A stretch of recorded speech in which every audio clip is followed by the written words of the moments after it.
এগৰাকী হিন্দু শিক্ষয়িত্ৰীক বিয়া পাতিলে নিজৰ ছাত্ৰই। হিৰকেন্দুৰ নবা মূৰতে উৰণি গাত পাতৰ এসাঁজ পিন্ধি কইনা সাজি।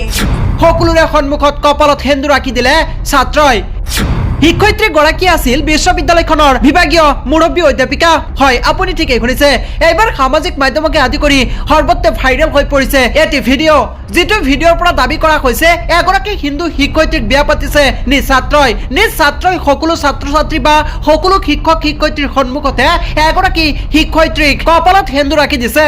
কপালত সেন্দুৰ আঁকি বিবাহপাশত আবদ্ধ হৈছে বুলিও ইতিমধ্যে উক্ত ভিডিঅ'টোৰ পৰা স্পষ্ট হৈছে। জানিব পৰা মতে উক্ত ঘটনাটো সংঘটিত হৈছে এইখন ভাৰতৰে পশ্চিমবংগৰ মৌলানা আবুল কালাম আজাদ ইউনিভাৰ্চিটি অফ টেকনলজিত সংঘটিত হৈছে উক্ত ঘটনা।